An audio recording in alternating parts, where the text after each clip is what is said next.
My ex cheated and tried to pin her baby on me, but I stayed silent until one move exposed the truth and turned her entire life upside down. Her world turned upside down in an instant. I'm a 30-year-old man, but this story begins about a year ago with my ex, Rachel, who is 27. We were together for 5 years, and before that, we had been close since childhood.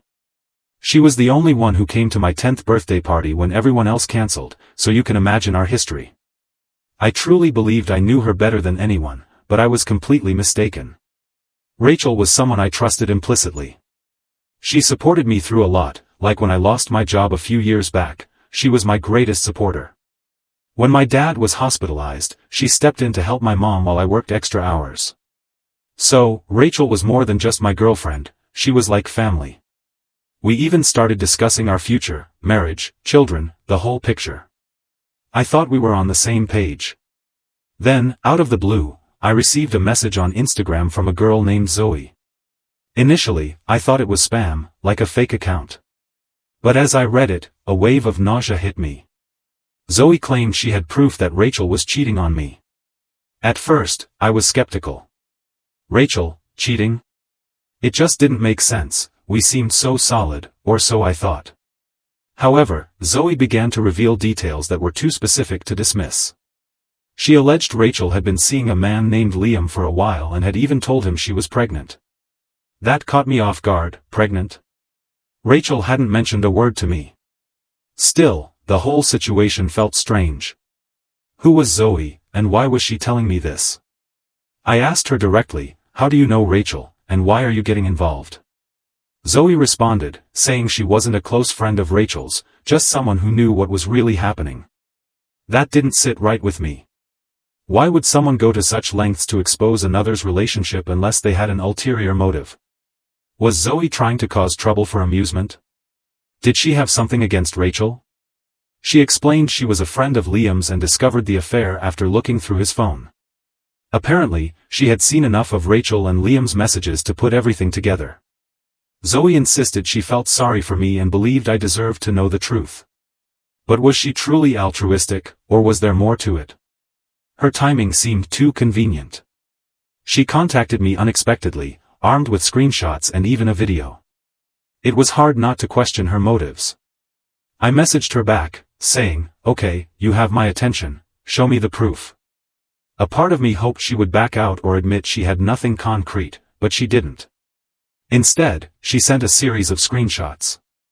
They were texts between Rachel and Liam, and they were not friendly exchanges. They were explicit, even graphic, things I couldn't unsee, things that didn't just hurt, they burned. I still wasn't ready to fully accept Zoe's story. Screenshots can be faked, people do it all the time, right? So, I pressed her further, "Why are you doing this?" Her response was blunt, "Because Rachel has been playing you. Liam's an idiot, and Rachel isn't as innocent as you think. Someone needs to tell you the truth." Then Zoe lost it and sent me a video. It showed Liam laughing with his friends, talking about sleeping with Rachel and how she told him the baby might be his. My stomach churned. I didn't want to believe it, but the way Liam was speaking, the smug tone in his voice, it felt too real to dismiss. Even with all that, I couldn't shake the feeling that Zoe might have her own agenda. Why now? Why me? Was she doing this to help, or was she just trying to hurt Rachel? I asked her one last time, "What do you gain from this? What's your angle?" She didn't sugarcoat her answer, "I'm tired of seeing Rachel and Liam get away with their garbage. You seem like a decent guy, and you deserve to know the truth. Do with it what you want." At that point, I didn't know what to think.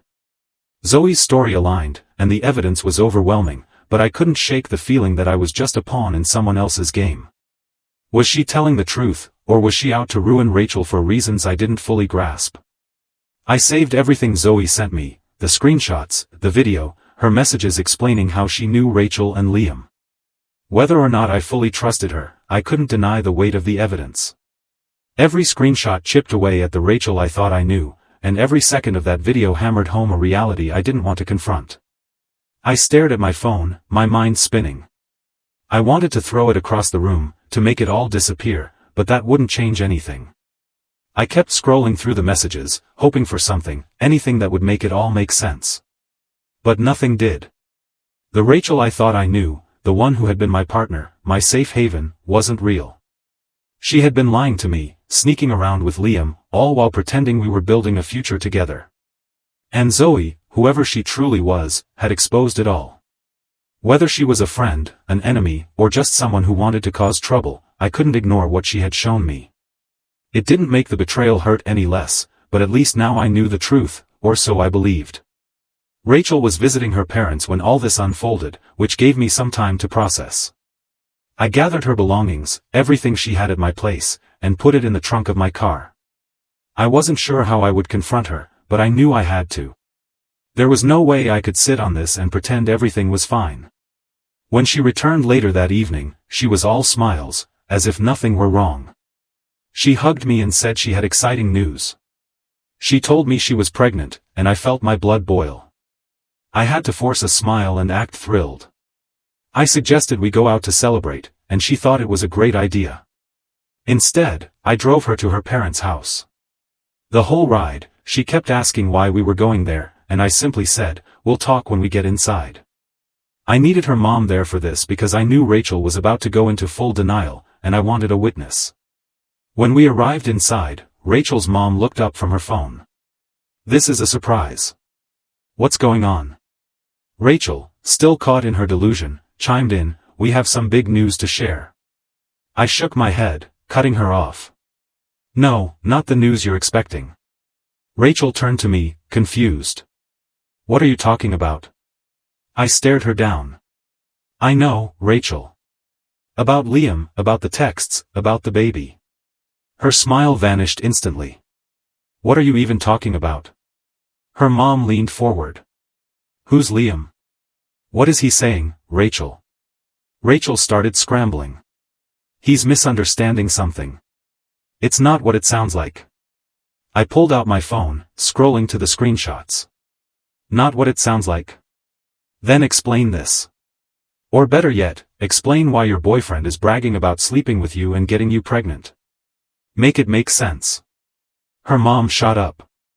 "Rachel, is this true? Don't stand there lying to me." Rachel started tearing up. "It was a mistake, okay? I didn't mean to hurt anyone." "A mistake?" I said, letting out a dry laugh. "Rachel, you carried this on for 2 years. 2 years. You don't trip and fall into a 2-year affair. That's not a mistake, it's a choice." Her mom's eyes narrowed.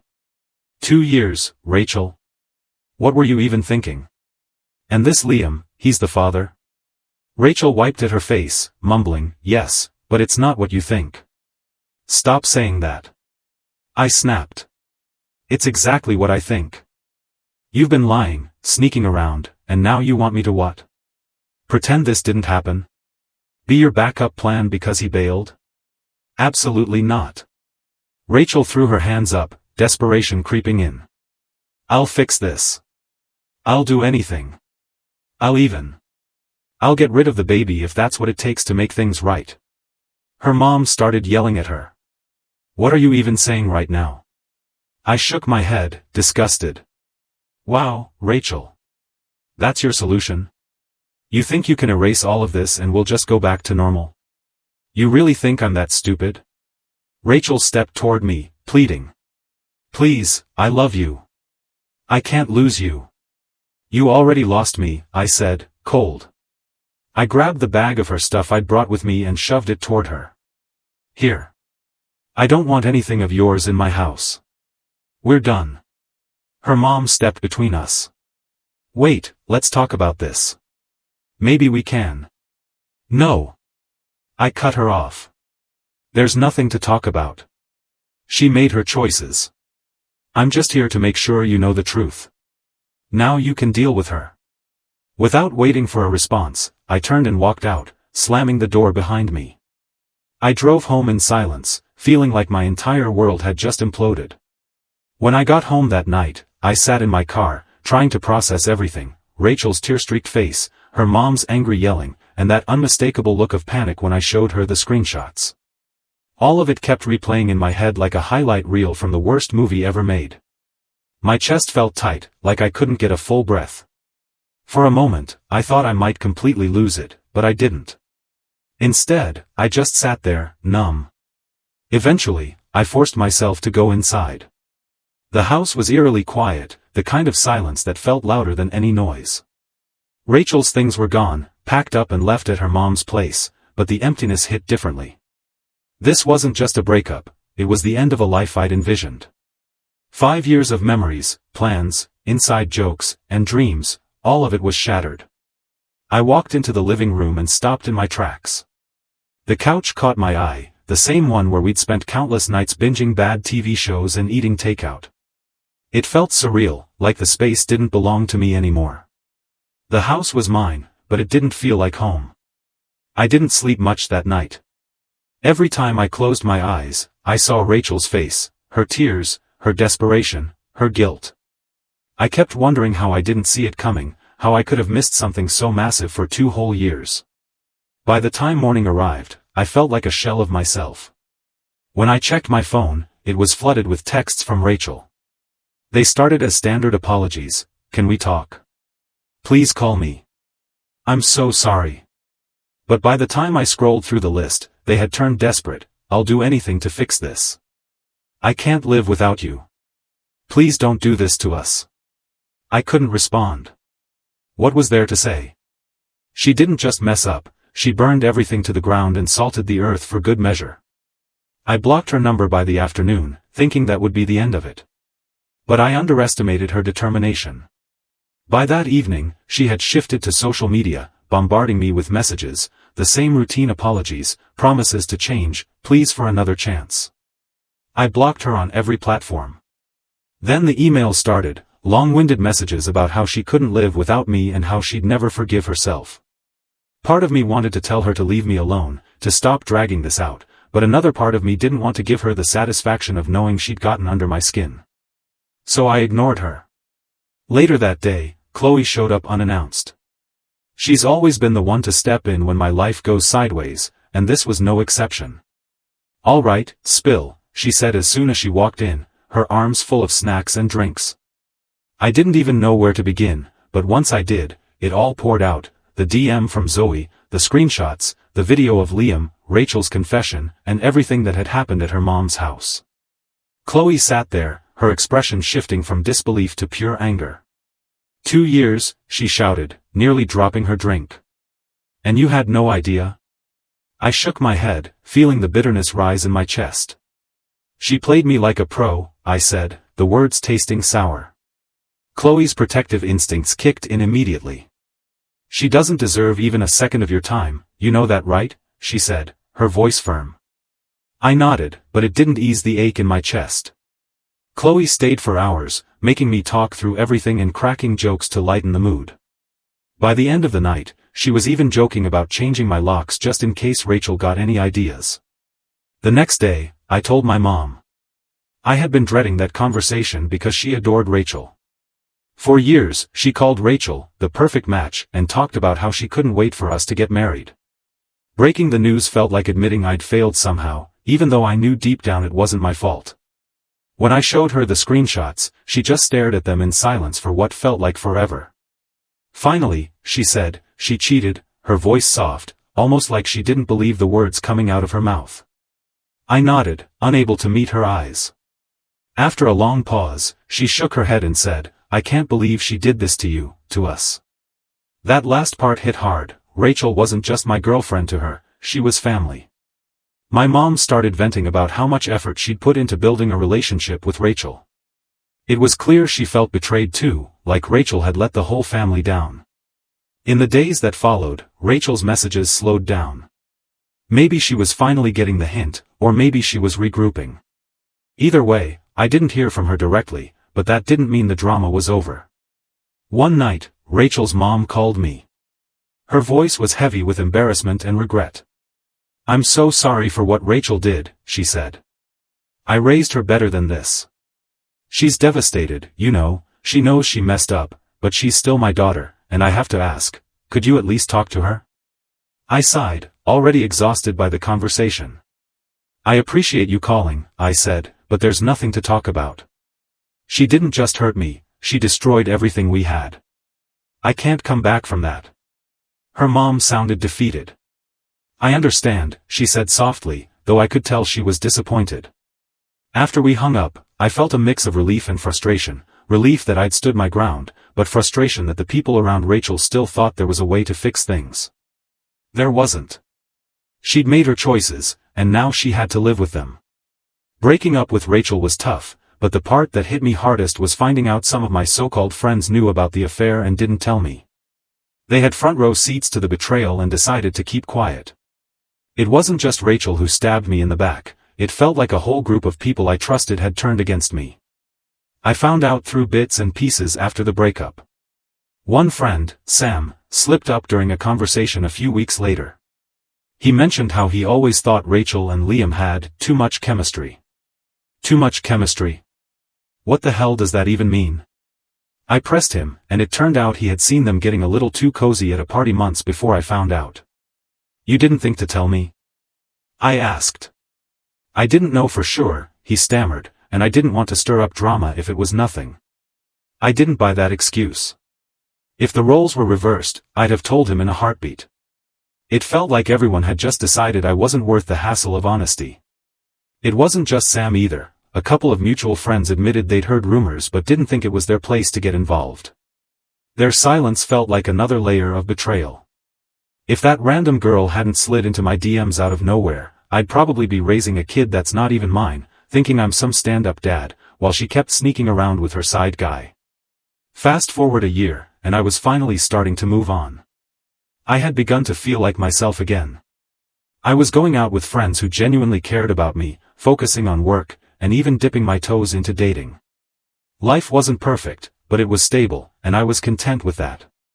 Then, recently, out of nowhere, Rachel messaged me. The first time, it was just a simple, "Hey, can we talk?" I didn't even open it, I blocked her immediately. Whatever she had to say, I didn't need to hear it. A few days later, though, she showed up at my door. I saw her through the doorbell camera before she even rang the bell, and I won't deny, she looked awful, distraught, a far cry from the Rachel I used to know, the one who always seemed so put together. I didn't open the door, I didn't even step outside. I spoke to her through the camera. "What do you want, Rachel?" I asked, trying to keep my voice steady. She looked directly at the camera, her eyes welling up. "I just need to talk to you," she said, her voice cracking. "Please, let me in." "No," I said flatly. "You have no business being here. Say what you need to say, and then leave." She started crying, which I'll admit made me feel a little uncomfortable, but then she said that Liam had ghosted her. Apparently, he disappeared shortly after their kid was born, leaving her to handle everything on her own. To make matters worse, her parents had kicked her out, saying they were tired of cleaning up her messes. "I don't know where else to go," she sobbed. I thought maybe you could help me. That was it. I felt whatever pity I had bubbling up vanish in an instant. "Help you?" I repeated, my voice dripping with disbelief. "You want me to help you take care of the kid you had with the guy you cheated on me with? Are you serious right now?" "Please," she begged, "I don't have anyone else." I stared at her through the camera, trying to process the audacity of what she was asking. This was the same woman who lied to my face, betrayed me for 2 years, and expected me to pick up the pieces of her broken life like nothing happened. "Rachel," I said, my voice cold, "you made your choices. You chose Liam, you chose to lie, and now you're dealing with the consequences. That's not my problem.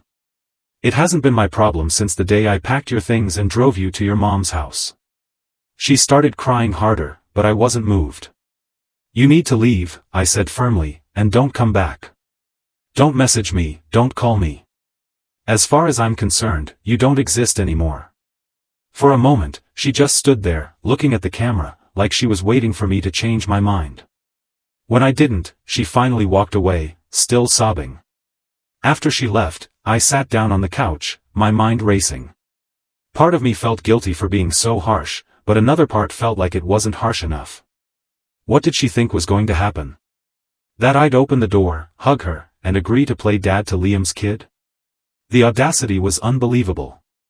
Over the next few days, I kept expecting her to show up again or send someone else to plead her case, but she didn't. Instead, I started getting messages from her friends. "Rachel's struggling, and you won't even help her," one read. "You're really just going to abandon her after everything you two had," said another. I ignored them at first, but they kept coming. It was like her friends were trying to guilt me into taking her back. They called me heartless, selfish, and every other name you can think of. Some of them even brought up our history, saying I owed it to her because of all the years we'd spent together. But here's the thing, Rachel wasn't just someone I dated for 5 years, she was someone who betrayed me in the most personal way possible. She didn't just hurt me, she tore apart my trust and left me questioning everyone around me.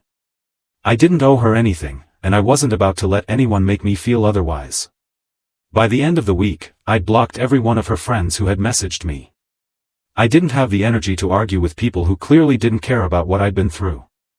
If they wanted to support Rachel, that was their choice, but I wasn't going to be part of it. That chapter of my life was over, and no amount of guilt-tripping was going to drag me back into it. However, Rachel didn't stop, and neither did her friends. After she showed up at my door and I shut her down, it was like a switch flipped. They doubled down, flooding my social media, calling me names, and throwing guilt trips left and right. "You're such a coward for leaving Rachel when she needs you most," one message read. Another said, "You're less of a man for not stepping up." The entitlement in their words was mind-blowing. Some of Rachel's friends started leaving nasty comments on my work profile, where I'd shared some professional achievements. That was my breaking point. I started documenting everything, screenshots of messages, voice recordings of phone calls, even the fake accounts they were using to harass me. It was exhausting, but I had this gut feeling things were going to get worse before they got better, and I wanted to be ready. And I was right. Rachel found a way to throw another wrench into my life. I was sitting at my desk at work when I got a call from an unknown number. Normally, I'd let it go to voicemail, but something told me to answer. On the other end was a man who introduced himself as Rachel's lawyer. I froze for a second. Rachel's lawyer? What could she possibly want now? I asked him to cut to the chase. He said Rachel wanted to discuss a child support agreement. My jaw nearly hit the floor. Child support for a kid that wasn't even mine? I told him flat out that there had to be some mistake. "I'm not the father of that child, and Rachel knows it," I said. The lawyer paused, probably not expecting me to be so direct. He asked if I'd be willing to meet to clear things up. I wasn't thrilled about it, but I figured it was better to confront this head-on than let it drag out. So I took the afternoon off and met him at his office. When I arrived, he greeted me politely, but I could tell he wasn't fully clued in on the situation. He started with the usual lawyer spiel about responsibility, how Rachel was struggling as a single mother, and how stepping up would mean a lot for everyone involved. I let him talk for a while, but when he finally gave me a chance to respond, I didn't hold back. "Let me stop you right there," I said, pulling out the folder I'd brought with me. Inside were all the receipts, screenshots of Rachel's messages with Liam, the video of Liam bragging about sleeping with her, and copies of every harassment message I'd received from her and her friends. I laid them out on the table one by one. "This is the truth," I said, looking him dead in the eye. Rachel cheated on me for 2 years with Liam. She got pregnant with his child and tried to lie about it being mine. When I left, she and her friends harassed me for months. I've got the proof right here. The lawyer leaned forward, flipping through the evidence. His expression shifted from professional to uncomfortable the further he got. By the time he reached the last page, he looked like he just realized he was on the losing side of a fight. But then, as if he wasn't already grasping at straws, he added, "Rachel mentioned something else. She said you were emotionally abusive during the relationship, that's why she's struggling to make ends meet now." For a second, I thought I'd misheard him. "Excuse me?" I asked, my voice steady but laced with disbelief. "She claimed that part of the reason she reached out for support was because your behavior during the relationship left her without a safety net," he said, avoiding eye contact. I let out a dry laugh. "So let me get this straight, she cheats on me for 2 years, tries to pass off another guy's kid as mine, harasses me when I walk away, and now she's spinning some sob story to make me look like the bad guy? The nerve." He shifted uncomfortably in his seat, clearly regretting bringing it up. "Look, I'm just relaying what she told me," he said. I grabbed my folder and stood, giving him one last look. If Rachel or her friends keep this up, I'll make sure their lies come with legal consequences. This ends now. The lawyer nodded, clearly rattled. Understood, he said, gathering the documents into a neat stack. I'll need to speak with my client about this. You do that, I said, walking out of his office without looking back. At that moment, I felt so incredibly angry. Rachel thought she could drag me into her mess, but little did she know who she was playing with. I kept thinking about everything the lawyer talked about. The audacity of it all was mind-blowing. I couldn't let it go. Against my better judgment, I grabbed my phone and called Rachel. She picked up almost instantly, her voice cautious but annoyingly sweet, like she'd been expecting me to cave. I wasn't sure if you'd want to talk, she said. I didn't bother with pleasantries. Rachel, what the hell is this about child support? I snapped. I just got out of a meeting with your lawyer, and I want to know what kind of fantasy land you're living in where you think I'm paying for your kid? Her tone shifted immediately. Look, I didn't know he was going to reach out to you like that, she said, stumbling over her words. I'm in a really tough spot, and I thought maybe. She trailed off, like she realized mid-sentence how ridiculous she sounded. You thought maybe what? I interrupted, my voice rising. You thought maybe I'd just roll over and be your safety net after everything you've done? Let me make one thing clear, Rachel, that kid is not mine. I don't owe you anything, not money, not time, not even a damn text back.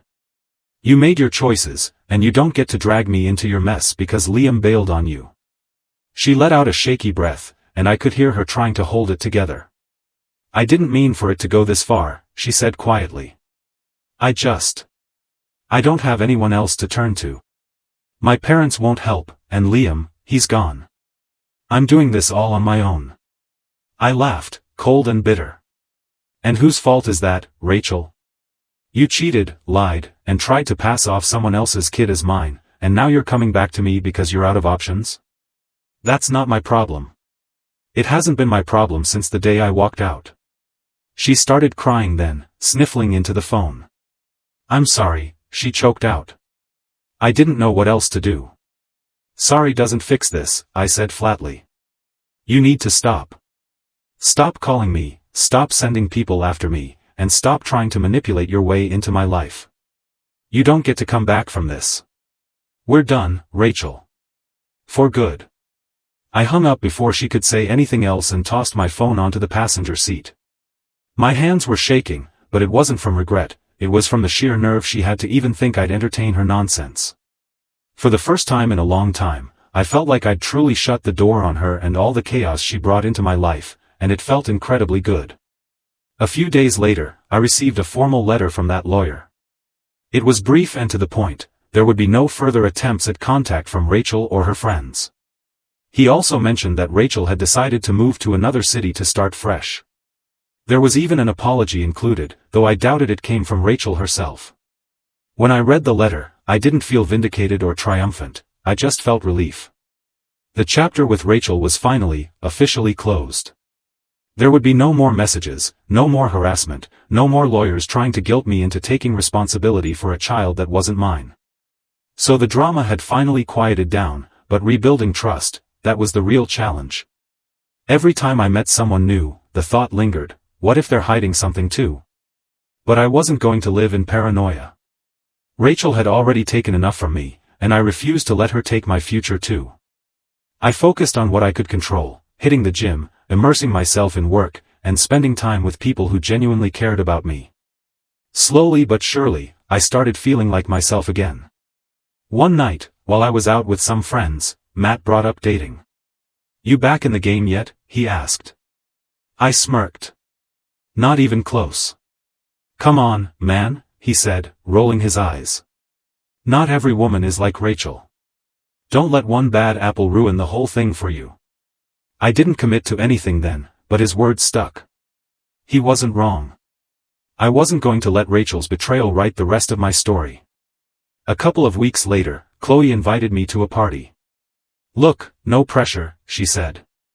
It's not a setup, just come hang out, relax, and have a good time for once. I almost backed out, but something told me to go, and honestly, I'm glad I did. The vibe was chill, no awkwardness, no expectations, just good people. That's when I met someone. She wasn't flashy or trying too hard, she was just real. We talked for hours about everything and nothing, and for the first time in a long time, I felt like I could breathe around someone. Am I jumping into something serious? No. But I'm open to seeing where it goes. For now, I'm focusing on myself, but it feels good to know that not everyone is like Rachel. Sometimes you just have to close one chapter to start a better one, and trust me, this new chapter is already off to a much better start.